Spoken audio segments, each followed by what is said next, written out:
सरकारने घेतले। 1 रुपयामध्ये पीक विमा देण्याचा निर्णय आपल्या सरकारने घेतला। त्याचबरोबर केंद्र सरकारचे मोदी साहेबांचे 6,000 रुपये वर्षाचे शेतकऱ्याला देण्याचा निर्णय जो आहे त्याच्यात 6,000 रुपये आणखी राज्याचे टाकण्याचा निर्णय आपल्या सरकारने घेतला। त्यामुळे शेतकऱ्यांच्या पाठीशी उभं राहणारं सरकार आमचं आहे। शेतकऱ्यांना वाऱ्यावर सोडणारं सरकार आमचं नाही। फक्त तोंडाला पानं पुसणारं सरकार नाही, ते पूर्वीचं सरकार होतं आणि हे शेतकऱ्यांना देखील माहिती आहे। आणि सर्व पालकमंत्र्यांना देखील सूचना दिलेल्या आहेत। प्रत्यक्ष शेत झालेलं नुकसान, होणारे पंचनामे याच्यावर आपण स्वतःहून देखरेख ठेवावी, लक्ष ठेवावं, जेणेकरून शेतकऱ्यांना झालेलं नुकसान मोबदला वेळेवर मिळेल।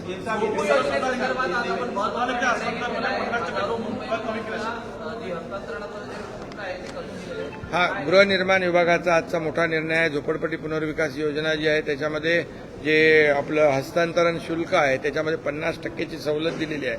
मुंबईतल्या लाखों लोकांना त्याचा फायदा होईल, मुंबईकरांना फायदा होईल। सीएम साहब, किसानों को किस तरीके से मदद मिली और आपके ऊपर जिस तरीके की टिप्पणी की जा रही है उसको कैसे देखते हैं? किसानों को आज के मंत्रिमंडल बैठक में ये जो गारपीट है, बेमौसमी बरसात है, उससे जो नुकसान हुआ है उसके बारे में चर्चा हुई, उसको ही प्राथमिकता दी थी। और यहाँ पर आज ऑलरेडी पहले ही पंचनामे करने के आदेश दिए थे, वैसे पंचनामे हो रहे हैं और 2 हेक्टेयर की जगह पर 3 हेक्टेयर का नुकसान भरपाई देने का ही निर्णय हुआ है। और पूरा आंकड़ा आने के बाद यहाँ पर किसानों को तत्काल नुकसान भरपाई देने सरकार के माध्यम से मदद मिलेगी। ये सरकार किसानों के पीछे खड़े रहने वाली सरकार है। जब जब ऐसे संकट में किसान आए तब सरकार उसके पीछे खड़ी रही है। जैसे आपने देखा है कि सिर्फ हम बोलते नहीं तो करते हैं। पिछली अभी जो बोलने वाले हैं उन्होंने वादे किए, लेकिन उसके वादे पूरे करने का काम हमारी सरकार ने किया, ये भी आपको पता है। और इसलिए किसानों के किसी भी तरह से किसानों के पीछे खड़ी सरकार रहेगी। इसके लिए 1 रुपया में पीक बीमा योजना भी हमने कर दी है। ये जो बेमौसमी बरसात हो रही है उसके बारे में पंचनामे शुरू है। जितनी भी मदद सरकार किसान को करे, बिल्कुल सरकार करे। निचली स्तर की जो टिप्पणी आपके ऊपर की जा रही है, लगातार अपशब्दों के उपयोग किए जा रहे हैं, अभी उनके पास दूसरा कुछ काम है नहीं। टीका टिप्पणी करना, गाली गलौज करना, ये महाराष्ट्र की संस्कृति नहीं है। ये महाराष्ट्र को शोभा देने वाली बात नहीं। ये बाला साहेब ठाकरे जी की शिकवत नहीं है, ये सीख नहीं है। और इसलिए उनको काम धंधा नहीं है, वो टीका टिप्पणी करेंगे। हम हमारा काम करेंगे।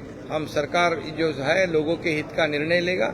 और जो घर बैठने वाले लोग हमारे ऊपर क्या टिप्पणी करेंगे, जिनके बारे में खुद शरद पवार जी ने भी लिखा है उनकी कार्य पद्धति के बारे में, उनके बारे में मैं क्या कहूंगा। और ये जेलसी है, ये बहुत ही पैरों तली जमीन खिसक गई है। आज जो ग्राम पंचायत में जो चुनाव में जो नतीजा है उनसे उनको पता चला है कि वो कहां पर है।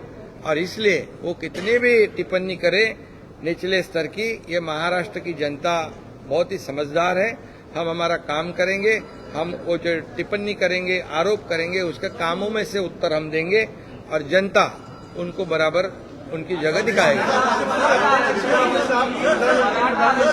प्रधानमंत्री ने प्रयास किए और टनल से 41 मजदूरों को बाहर निकाला गया, लेकिन कांग्रेस के नेता इस पर आरोप लगा रहे हैं। जब मजदूर फंसे थे तो राहुल गांधी पूछ रहे थे कि प्रधानमंत्री किधर है, लेकिन प्रधानमंत्री ने मजदूरों को निकाला। तो अब कांग्रेस कह रही कि इसका एनडीए और बीजेपी से लीड ले रही है। देखिए, ये 41 लोग ये टनल में से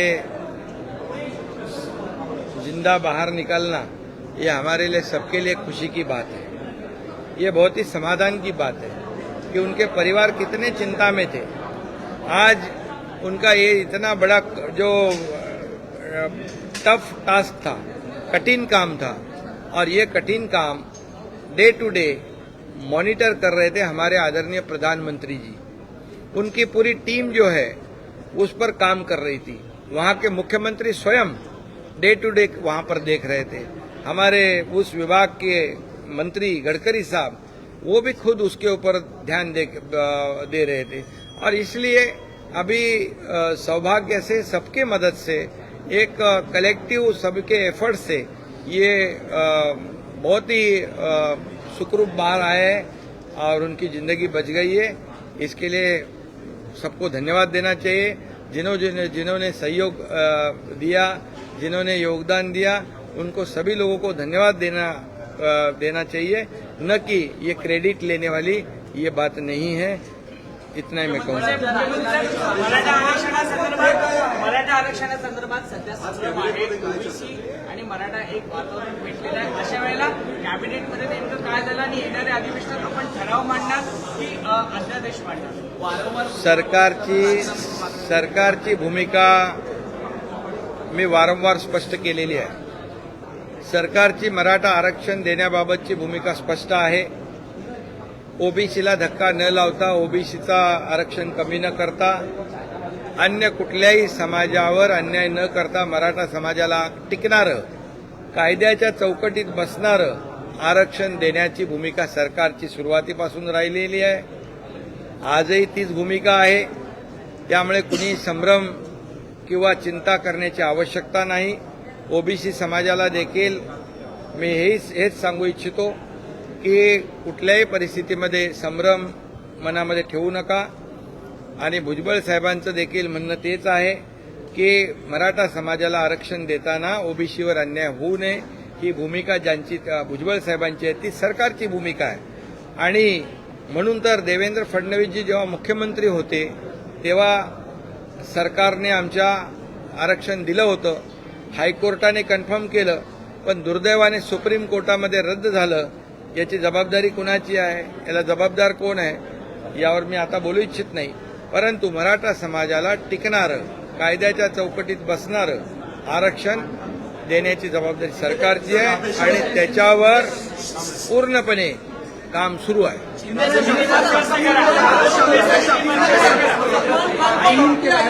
केंद्र सरकार राधेश्या मोपलवारांना कार्यमुक्त केलं। इम्पॉर्टंट मामला